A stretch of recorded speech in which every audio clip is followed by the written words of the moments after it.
नमस्कार, आप देख रहे हैं हिंदी खबर। मैं हूं आपके साथ ऋतु भंडारी। शुरुआत करेंगे जहां मस्जिद में समाजवादी पार्टी की बैठक पर सियासत बहुत तेज हो चुकी है। अब इस पर उत्तर प्रदेश के डिप्टी सीएम ब्रजेश पाठक ने तंज कसा है और समाजवादी पार्टी को नमाजवादी बता दिया।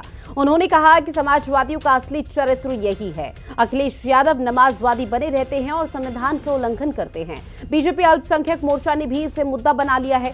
समाजवादी पार्टी के राष्ट्रीय अध्यक्ष अखिलेश यादव ने कहा कि लोग बीजेपी के चक्कर में ना पड़े। आस्था जोड़ती है और समाजवादी पार्टी जोड़ने का काम कर रही है। वहीं बीजेपी को अब इसी बात से तकलीफ हो रही है। साथ ही अखिलेश यादव ने कहा कि बीजेपी का हथियार धर्म है। मैं आपका धन्यवाद देता हूं। आप लोग भी बीजेपी के चक्कर में फंस गए।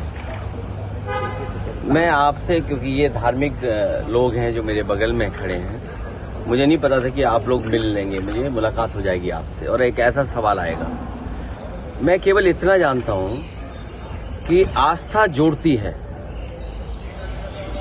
किसी भी धर्म या कोई आस्था है, वो आस्था जोड़ती है और जो आस्था जोड़ने का काम करती है, हम उसके साथ हैं। बीजेपी को यही तकलीफ है कि कोई जुड़े नहीं, दूरियां बनी रहें। तो आस्था जोड़ने का काम करती है और इसलिए हम लोग हर आस्था पर आस्था रखते हैं। देखिए, समाजवादी पार्टी के मुखिया, समाजवादी पार्टी हमेशा संविधान का उल्लंघन करते रहते हैं। भारतीय संविधान स्पष्ट कहता है कि राजनीतिक कार्यों के लिए हम धर्म का इस्तेमाल नहीं करेंगे और उनका संविधान पर कोई भरोसा नहीं है। हमेशा वो नमाजवादी बने रहते हैं और वही उन्होंने आगे बढ़ाने का काम किया है। सपा के मुखिया श्री अखिलेश यादव जी ने दिल्ली के जो संसद भवन के सामने मस्जिद है, जो बहुत बड़ी मस्जिद है, बहुत पवित्र मस्जिद है, उसमें जिस प्रकार से सपा के लोगों के साथ बैठक की है, मैं उसकी निंदा करता हूं। मैं वहां के इमाम और सपा के सांसद जो मुहिबुल्लाह नदवी जी हैं, उनकी भी निंदा करता हूं कि एक धर्म गुरु हैं, एक मस्जिद के हमारे इमाम हैं, मुसलमानों के प्रतिनिधि हैं उस मस्जिद के लिए, और वो किस प्रकार से वहाँ पर समाजवादी के लोगों को बैठकर वहाँ समाजवादी की बैठक कर रहे, समाजवादी पार्टी का कार्यालय अघोषित कार्यालय बना लिए हैं और उनको जो मस्जिद के आदाब हैं, जो इबादत गाह के कोड ऑफ कंडक्ट हैं, वो भी याद नहीं रहा। किस प्रकार से वहाँ पर श्रीमती डिम्पल यादव जी ब्लाउज में बैठी हुई हैं, उनका पीठ दिख रहा है, उनका पेट दिख रहा है, उनके सर पर दुपट्टा नहीं है और किस प्रकार से वहाँ लोग हंसी मजाक कर रहे हैं। ये बिल्कुल इस्लाम के भावनाओं को आहत करने वाला है। इससे सभी देश के मुसलमानों के, दुनिया भर में जहाँ जहाँ ये फोटो जाएगा वो मुसलमानों का धार्मिक भावना आहत होगी।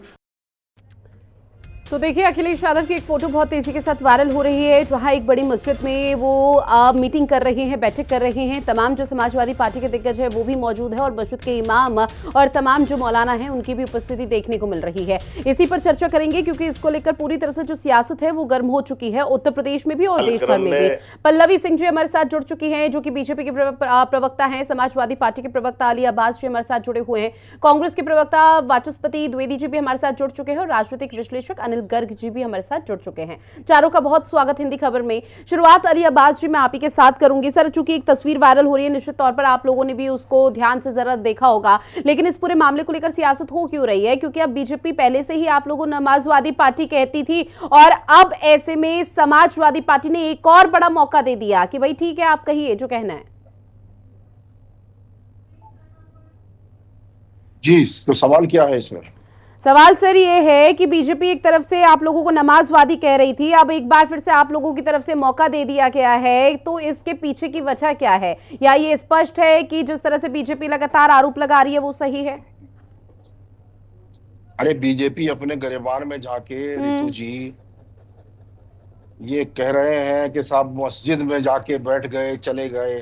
अरे, मधुशाला में चले गए क्या? ये मधुशालावादी पार्टी है, ये विनाशवादी पार्टी है बीजेपी। ये देश का बंटाधार करने वाली पार्टी है, नफरत के बीज बो रही है। ये नहीं चाहती हिंदू मुसलमान एक जगह बैठे, ये नहीं चाहते कि मस्जिद मंदिर जो है सब सबके लिए है। इन्होंने कोई पैक्ट करा लिया बीजेपी वालों ने मंदिरों के लिए जी। ये जो है दलितों को मंदिरों में प्रवेश करने से रोकते हैं। मस्जिद में कोई भी आ सकता है, कोई किसी के लिए जो है वो मनाही नहीं है। ये विनाशवादी पार्टी है। बीजेपी हमेशा विनाश का बीज बोती है देश में। और ये जो है, ये पाठक जी जो कह रहे थे नमाजवादी, अरे ये मधुशालावादी लोग हैं, ये मधुशाला लेके आ रहे हैं प्रदेश में, मदरसे स्कूल सब बंद कर दिए इन्होंने, सरकारी स्कूल बंद कर दिए। आप इनसे तो पूछिए कि ये मधुशालावादी है। ठीक है सर, एक और रिएक्शन मैं आपसे लूंगी सर। चूंकि देखिए मंदिरों में चूंकि कहा जाता है कि वहां पर सिर्फ भगवान की भक्ति के लिए ही जाया जाता है, तो ऐसे में समझने की कोशिश आपसे रहेगी और इत्मीनान से आप जवाब दीजिएगा। सवाल ये कि मंदिरों में कहा जाता है कि सिर्फ भक्ति के लिए जाएं, भगवान का आशीर्वाद ले, पूजा पाठ करें, इसके अलावा किसी भी तरह की कोई गलत बयानबाजी या फिर कोई भी गलत राजनीति से प्रेरित या ओत प्रोत ना हो। लेकिन क्या मस्जिद में अल्लाह की इबादत के अलावा इस तरह से बैठक की जा सकती है? अरे आप देख लीजिए, 15 दिन से जो है सरकार जो है हमारे शिव भक्तों का की सेवा में लगी हुई है, शिव भक्तों के लिए सारे इंतजाम कर रही है। तो क्या ये राजनीति नहीं है? सर तो वो मंदिरों में जाकर नहीं कर रहे ना। ये सवाल ये मेरा खुल्लम आपसे, खुल्ला क्योंकि मैं आज राजनीति तक है सर भाई। मस्जिद अरे नहीं भाई गई हूँ, मंदिरों मैं में आज चोरी तक जा रही है, मस्जिद मंदिरों नहीं में गई मंदिरों में हूँ, सारे तो मैं इसलिए आपसे सारी जानने की कोशिश व्यवस्था कर जो रही है हूँ, मैं सरकार कर समझने रही की है। कोशिश कर रही हूँ। फूल क्या बखेरने से मस्जिद लिए में जो अल्लाह की कुछ इबादत के जो है अलावा वो कर रहे कोई हैं, सियासी तो बैठक की जा सकती है ये या नहीं? सरकार नहीं कर रही है या क्या, या ये अपनी जेब से कर रहे हैं? सरकारी धन से नहीं हो रहा अली ये अब्बास जी, सारा जो खर्च। सवाल है सर उसका जवाब दीजिए ना। मैं आपसे समझने की कोशिश कर रही हूँ सर, मैं मस्जिद नहीं गई हूँ इसलिए मुझे कोई आइडिया नहीं, मैं आपसे बस एक समझने की कोशिश है। एक सवाल छोटा सा आपसे, उसका जवाब मैं चाहती हूँ। क्या अल्लाह की इबादत के अलावा मस्जिद में क्या सियासी बैठक हो सकती है या नहीं, ये बताइए बस। नहीं भैया, सियासी बैठक नहीं है ये, ना सियासी बैठक कह सकते हैं। हम्म। सब लोग जो है मस्जिद की पवित्रता बनाए रखे हैं और सबने पवित्रता का भी कोई उल्लंघन नहीं किया, और सब हाँ सीधे साधे सब लोग अंदाज में को वहां नाच गाना हो रहा है। ठीक है ये सर। आप फजूल के मुद्दे बनाती है। शराबियों की पार्टी है बीजेपी, मधुशालावादी पार्टी है। हम्म। तो मधुशाला में और नमाजवादी में तो कुछ फर्क तो आपको भी नजर आता होगा। शराबी कवाबी निश्चित लोग तौर जो पर हैं आ रहा है ये, सर, साफ साफ नजर आ रहा है। जब उस मुद्दे को लेकर बातचीत की जाती है तब भी आप लोगों से सवाल पूछे जाते हैं और बीजेपी से भी सवाल पूछे जाते हैं। अब चूंकि आपको सवाल पसंद नहीं आ रहा, आपको मुद्दा पसंद नहीं आ रहा, तो समाजवादी पार्टी के इशारे पर तो हिंदी खबर चलेगा नहीं। समाजवादी पार्टी तो बताएगी नहीं डिबेट का टॉपिक क्या रहने वाला है या क्या क्या सवाल पूछने हैं। समाजवादी पार्टी के इशारे पर कुछ नहीं होना है। ठीक है पल्लवी सिंह जी, आप तक आवाज पहुंच रही है मेरी? भाई एक दिन डिबेट। ठीक है सर, ठीक है। अली अब्बास जी, बहुत मुद्दे हैं, क्योंकि एक मुद्दा मौका यहाँ पर बीजेपी आप लोगों को पहले से ही नमाजवादी बोल रही थी, तो आप लोगों को लगा चलो ठीक है आग में थोड़ा सा घी और डाल लिया जाए, आप लोगों ने वही आप पूरी यहाँ पर घी डाल दिया है। ठीक है पल्लवी सिंह जी, अगर आवाज आप तक पहुंच रही है, चूंकि नमाजवादी को लेकर उनका कहना है कि भाई मधुशाला के इर्द गिर्द तो आप लोग घूमते हैं, मधुशालावादी आप लोग हैं, लेकिन आप लोग उल्टा यहाँ पर समाजवादी पार्टी को कोसने का काम कर रहे हैं। फैलाने वाले लोग हैं जो मंदिरों में जो है। समाजवादी पार्टी, ये नाम दिया गया था, लोहिया जी ने नाम दिया था समाजवादी पार्टी का। क्या ये समाजवादी पार्टी उसी ढर्रे पे चल रही, उसी तरीके से चल रही जैसे लोहिया जी ने बनाया था?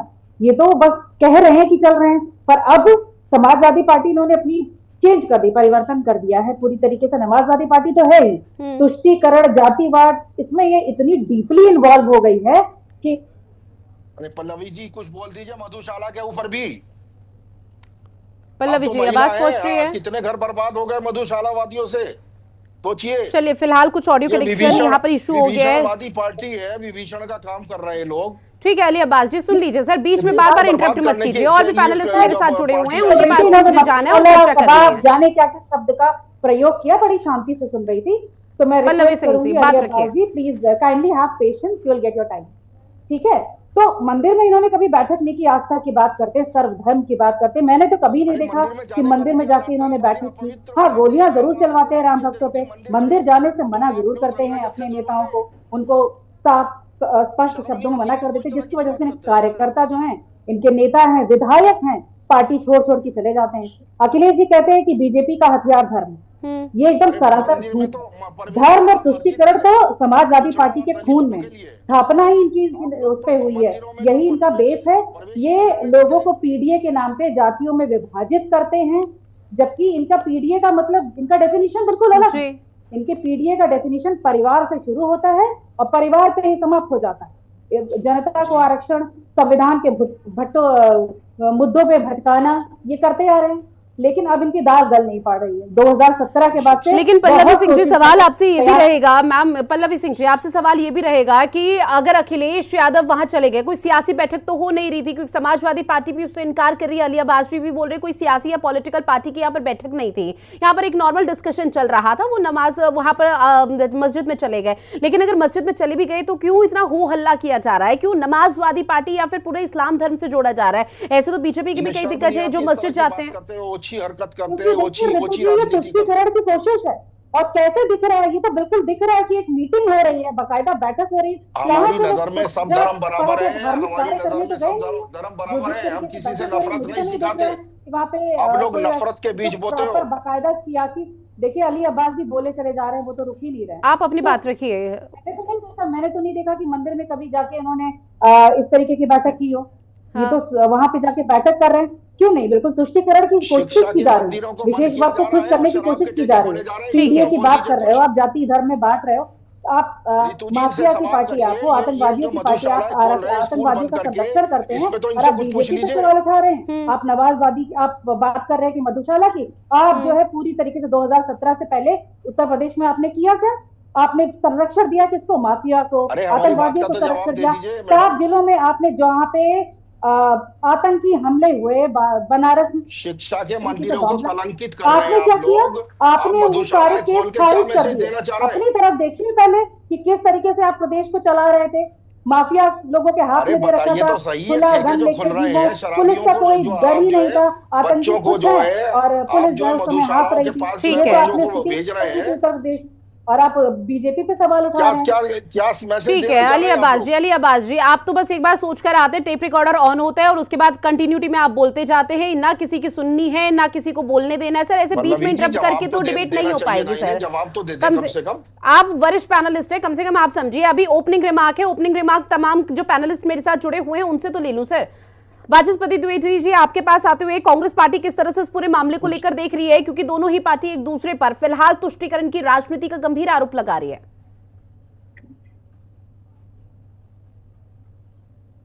ऋतु जी नमस्कार, और हमारे सभी कोऑर्डिनेट साथियों को जी बहुत सर। सादरपूर्वक नमस्कार। निश्चित रूप से जो बात आप कह रहे हैं, ये जो भाजपा और सपा एक दूसरे की पूरक है। एक को श्रेय लेना चाहती है अल्पसंख्यकों का और उसकी सियासत करना चाहती है। पीडीए तो इनका खोखला नारा है। इसमें पिछड़ा दलित अल्पसंख्यक की बात करने वाले, जैसे कि हमारे साथियों ने कहा, अभी साथी ने कहा, पल्लवी जी ने, ये बिल्कुल सच बात है। ये केवल एक परिवार का विकास करने का प्रयास हो, एक जाति विशेष जो समाजवादी पार्टी के अंदर है उसका आधिपत्य स्थापित करने की कोशिश है। अगर आप उनकी पूरा संगठन उठा के अगर आप समाजवादी पार्टी का देख लीजिए, हाँ। तो उसमें 90% लोग आपको उन्हीं के लोग मिलेंगे। सर किनके? केवल कुछ लोगों को इसलिए रख लिया जाता है हाँ। क्योंकि ये दिखाने के लिए कि वो समाजवादी है। दूसरी बात, भाजपा की अगर बात कर ले तो भाजपा भी हिंदू को लेकर केवल बात करना चाहती है। हमेशा प्रतीकात्मक तौर पर सपा कोशिश करती है कि वो जाकर अल्पसंख्यकों की पार्टी बनने की कोशिश करे। हाँ। और यही प्रयास पूरा का पूरा भाजपा करती है। तो बायोसेंट्रिक कर रखा है इन्होंने। पॉलिटिकल पार्टी होते हुए दोनों ने जनता का ख्याल नहीं रखा, वो दोनों की बात नहीं करते। अभी हमारे साथी बहुत अच्छी बात कर रहे थे, लेकिन उनको ये कहना चाहिए वो मधुशाला स्थापित कैसे हो गई। 5000 से ज्यादा विद्यालय उत्तर प्रदेश में बंद हुए, और वो 5000 जो विद्यालय बंद हुए, अब आप देख लीजिए कि उन्होंने हाल 1 साल के बच्चे से लेकर 3 साल के बच्चों को अब 3-3, 4-4 किलोमीटर तक दूसरे समेकित विद्यालयों में जाना पड़ रहा है। और उसमें बहुत सारे जो इनका खुद से प्रयास जो चल रहा है भाजपा का, वो ये है कि इसको प्राइवेटाइजेशन कर दिया जाए और इन विद्यालयों को प्राइवेट पार्टीज को दे दिया जाए, पीपीपी मॉडल पर इनको चलाएं। लेकिन ये शब्द कह देने से केवल की मधुशाला नहीं, आपको लार्जर पर्सपेक्टिव पे बात करनी चाहिए। आपको बात करनी चाहिए हमारे मस्जिद छोड़ के आप बात करिए किसान की। इस समय किसान को खाद उपलब्ध नहीं है, पानी उपलब्ध नहीं है, आपको बिजली उपलब्ध नहीं है। ये जनता के विषय हैं, मधुशाला कोई विषय नहीं है। हाँ। मधुशाला तो हर पार्टी के लोग मधुशाला में जाते हैं, हर एक ने अब मधुशाला बनाई हुई है। तो ये कोई विषय नहीं है, इस पर कोई चर्चा करने का ये मुद्दा नहीं है कि ये उस पर ये कह दिया जाए। हाँ, निश्चित रूप से ये बात माना जाना चाहिए कि भाजपा और सपा में कोई अंतर नहीं है। मूलतः द्विवेदी साहब, जब प्रकृति में आप कोई यहाँ अंतर पर नहीं अपने है। कमेंट की एक शुरुआत कर रहे थे, अल्पसंख्यक आप की अपनी बात बात करती सर है रख और रहे थे, एक तो मैंने एक बहुसंख्यक बार की फिर बात से आपकी करती है। डेजिग्नेशन देखी, कहीं मैंने गलती से तो कांग्रेस पार्टी गलती से तो नहीं बोल दिया, लेकिन क्योंकि हैरानी की बात है 2027 में विधानसभा चुनाव है, आप दोनों का अलायंस उत्तर प्रदेश में हो रखा है। बीजेपी की आलोचना करना समझ में आता है, लेकिन समाजवादी पार्टी की आलोचना कांग्रेस पार्टी कर रही है। सब ठीक है ना कांग्रेस पार्टी में? देखिए, मैं तो जी मेरी बात को समझ लीजिए, हम इनके नारे से निस्बत नहीं रखते। हाँ। नारा चलाते हैं पीडीए का, पिछड़ा दलित अल्पसंख्यक। जी। कांग्रेस नारा चलाती है सभी धर्मों का, सभी मिल्लतों का, सभी जातियों का। इसमें गरीब सवर्ण की बात कहाँ हो रही है? हाँ। सपा तो गरीब सवर्ण की बात ही नहीं करती है, उन्होंने तो उसको समझ लिया जैसे उसकी जरूरत नहीं है। लेकिन आप देख लीजिए, जब भी सपा की और बसपा की उत्तर प्रदेश में सरकार बनी है, बिना सवर्ण के नहीं बनी है। आप पिछड़ा दलित अल्पसंख्यक और राहुल जी के कयादत में जो संविधान पर सवाल उठे, उसका फायदा लेकर सपा इतना अग्रणी होगी, इतना कभी भी अग्रणी नहीं हुई, ना इतना बड़ा स्थान उन्होंने प्राप्त किया। हमारी कोशिश ये है कि हम इस नारे से अपने को थोड़ा सा इतर करें और ये दिखाने की कोशिश करें कि हम सर्वहारा सभी जातियों की, सभी मिल्लतों की, सभी धर्मों की और सभी वर्गों की पार्टी हैं। हम गरीब सवर्णों की भी पार्टी हैं। हम ये दिखाने की कोशिश कर रहे हैं। हमारे लिए हमारा पार्टी का तो हमारा बिल्कुल गांधी जी का नारा ईश्वर। ठीक है सर, बात करते हैं तो की बात करते हैं, आप बात करते हैं तो किसी और की बात करते हैं। पर भी थोड़ा सा बात करें, वहां पर भी थोड़ा जो हिंदुओं पर जो एट्रोसिटी होती है उस पर बात कर लिया करें। बिहार में यादव आनंद यादव जिस पर बात करनी चाहिए और कांग्रेस मुखरता के साथ उन मुद्दों को उठा रही है। ठीक है सर, अनिल गर्ग जी भी मेरे साथ जुड़े हुए हैं। सर, आपके पास आते हुए सबसे पहला कमेंट तो मैं आपसे इसी पर लूंगी, जो कांग्रेस के प्रवक्ता की तरफ से पूरा रिएक्शन यहाँ पर दिया गया है। क्या ये मानकर चला जाए कि 2027 के लिए कांग्रेस पार्टी अकेले ही पिच सेट करने की तैयारी है? साथ ही इस पर भी अपनी बात रखिएगा, क्या मस्जिद में अगर चली भी गई अखिलेश यादव तो इस पूरे मामले को क्या इतना सियासी तूफान देना जरूरी था? जी, सभी पैनलिस्ट को और आपको नमस्कार। मैंने अभी तीनों साथियों की बात सुनी, लेकिन सबसे अच्छी बात मुझे कांग्रेस के पशुपति तिवारी जी की लगी। मुझे लगता है वो आज का मौजूदा सिनेरियो ना समझ करके कांग्रेस पार्टी का जो संविधान है उसको ठीक से पढ़ के आए हैं। वरिष्ठ व्यक्ति है, पुराने कांग्रेसी हैं तो उसको पढ़ के आए होंगे, लेकिन आज कांग्रेस क्या कर रही है और किस तरह का एक्ट कर रही है शायद उस पर उन्होंने ध्यान नहीं दिया। और ये भी हो सकता है अगर आपका ये कार्यक्रम वायरल हो जाए तो द्विवेदी जी को कोई नोटिस आ जाए कि भाई साहब आप लाइन से हटके क्यों बोल रहे हैं, आप कांग्रेस जो पहले कभी हुआ करती थी वो बात आज मत कहिए, आज कांग्रेस कुछ और है। दूसरी बात, आपने जो कहा कि नवाजवादी पार्टी क्यों कहा बीजेपी ने, तो मुझे लगता है एसपी को साथियों को खुश होना चाहिए। क्यों खुश होना चाहिए? क्योंकि एसपी का लगातार ये प्रयास रहा है कि वो मुसलमानों की इकलौती सबसे बड़ी और सिर्फ इकलौती ही वही पार्टी है जो उनकी हितैषी है, इसको लाइन को सेट करने के लिए वो सब प्रयत्न करते हैं। आपको याद दिलाता हूँ, सर्वश्री मुलायम सिंह जी ने लोकसभा में खड़े होकर कहा था, हाँ हम मुसलमानों के साथ हैं, हम हिंदुओं के विरोधी हैं तो है। तो मेरा कहना है जब पार्टी के संस्थापक भी इस लाइन को सेट कर रहे थे, अगर बीजेपी भी उसी लाइन को आगे बढ़ा रही तो आपको धन्यवादी होना चाहिए। आपके काम को आसान कर रही है बीजेपी, आप नाराज हो रहे हैं, नाराज होने का कारण नहीं है। दूसरी बात, आप ये कह रहे हैं नहीं साहब हम लोग चले गए, जैसे अखिलेश जी ने कहा कि धर्म तो जोड़ता है, आस्था जोड़ती है, जोड़ता है नो डाउट, लेकिन सभी धर्म जोड़ते हैं, सिर्फ इस्लाम जोड़ता है ऐसा तो नहीं। आप मुझे बताइए, हिंदुओं के साथ, हिंदुओं के धार्मिक नेताओं के साथ, पारसी नेताओं के साथ, जैन के साथ, बौद्ध के साथ, सिखों के साथ, इन धार्मिक नेताओं के साथ या इन धार्मिक के सत्रों पे आप कितनी बार गए, कितनी बार उनकी बात की? आपने तो अपना नारा पीडीए बनाया है जिसमें वो कितनी बार को आधी आबादी बोलेंगे, आपको एक ही जगह को बोलेंगे ये अल्पसंख्यक है, कभी बोलेंगे कि नहीं ये तो हमारा कुछ और बात तो मामला था, लेकिन एक का मतलब सिर्फ एक ही है, मुसलमान अल्पसंख्यक। और ये बात वो बीच बीच में अपने नारों में अपने बैनर प्रदर्शित करते हैं। तो ये बात बहुत क्लियर है कि वो मुस्लिम अपीजमेंट की राजनीति करती है और बीजेपी ये कहती है भाई साहब सबकी बात करिए। वो कहती है हिंदू भी इसी देश के नागरिक है, बौद्ध भी इसी देश का नागरिक है, जैन भी इसी देश के नागरिक है, आप सबकी बात करिए ना, लेकिन वो सिलेक्टिव है और उसी बात को आज बीजेपी ने कह दिया। तो मुझे लगता है एसपी के साथियों को इस मामले में खुश होना चाहिए, नाराज नहीं। ठीक है, अली अब्बास जी आपके पास आते हुए, क्या आप खुश हैं? आप? हम भाईचारे के लिए जो काम करते हैं, और समाजवाद जो है, पूरा समाजवाद हर धर्म की इज्जत करना जानता है, हर धर्म को साथ लेके चलने की कोशिश करता है। और जो हमारे विश्लेषक महोदय इस तरह की बात कर रहे हैं, तो आप इस तरह की बात, नफरत वाली बात आप ना करें। बीजेपी के सुर में सुर ना मिलाएं। ठीक है, सभी धर्म बराबर है, सभी का बिल्कुल जी, रास्ता मेरा एक, जो सवाल था उनसे पूछिएगा मंजिल कि अन्य अनेक और धर्मों के जो धार्मिक नेताओं के मंजिल साथ एक कब है आखिरी और बार बैठे थे रास्ते और अनेक किस है। धर्म के नेताओं ऐसी के साथ नफरत बैठे की थे, बात उनकी ना बात करें तो कीजिए। बेहतर होगा। ठीक है, लेकिन सवाल ये भी है कि बाकी मंदिर मस्जिदों में तो आप लोगों ने इस तरह से कर लिया है, यहाँ पर जो भी आप लोग कह रहे हैं इसलिए कि पॉलिटिकल यहाँ पर मीटिंग नहीं है, लेकिन सर दूसरे मंदिरों में जाकर आप लोग कब गए? और आपने कहा कि जो राजनीतिक विश्लेषक हैं वो यहाँ पर नफरत फैलाने की बात कर रहे हैं, क्योंकि जब जब बात सनातन धर्म को लेकर आती है तो समाजवादी पार्टी के में से एक तो दिग्गज ऐसा आ जाता है जो कि उलूल जुलूल बयान देता है और वो फिर सीधा सवाल उठाता है आप लोगों पर। क्या उस पर समाजवादी पार्टी कोई ध्यान देगी? हाँ, हम ध्यान दे रहे हैं, हमने ध्यान दिया 3 साल पहले। हाँ, इसलिए आप लोग मस्जिद में मीटिंग करने चले गए।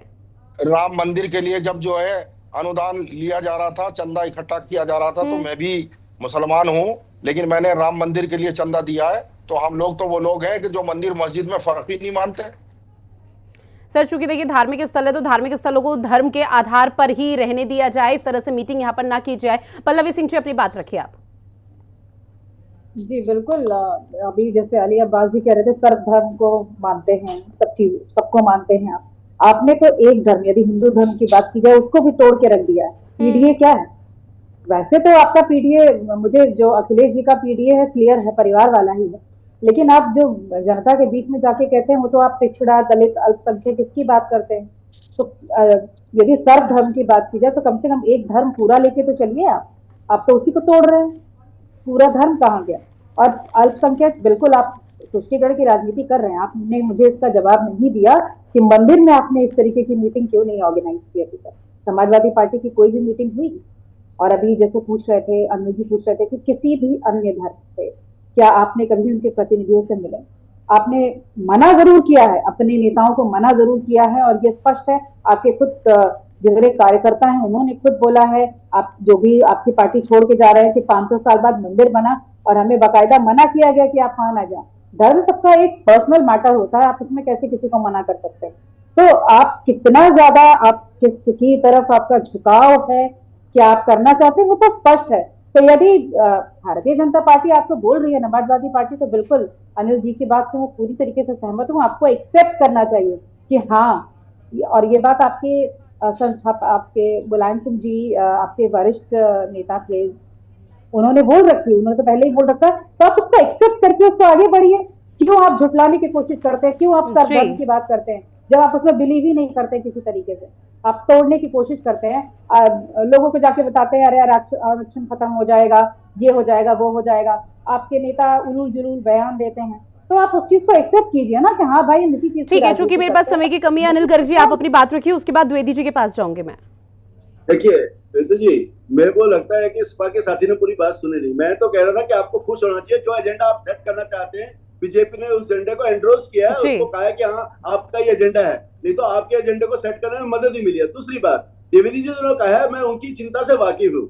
देखिए कांग्रेस और एसपी का जो वोट बैंक है आज उत्तर प्रदेश में, वो कमोबेश एक ही है। जिस पीडीओ की बात करते हैं ना एसपी, यही वोट बैंक कांग्रेस का है, यही वोट बैंक एसपी का भी है। मैं एक बात और थोड़ा ऊपर जाके कहना चाहता हूँ, शायद अब्बास जी को पसंद नहीं आएगी। पिछले चुनाव में, लोकसभा चुनाव में, अगर एसपी कांग्रेस के साथ गठबंधन ना करती तो जो अल्पसंख्यक वोट था वो बहुता कांग्रेस के साथ जाने वाला था।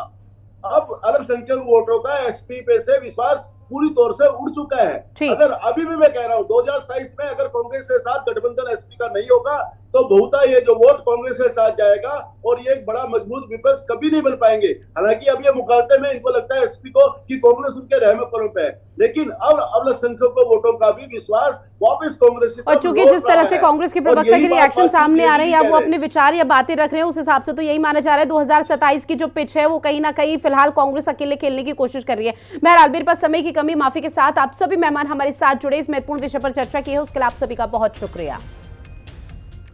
खास पेशकश में इतना ही। देश और दुनिया की बड़ी खबरों के लिए आप बने रहिएगा हिंदी खबर के साथ। नमस्कार।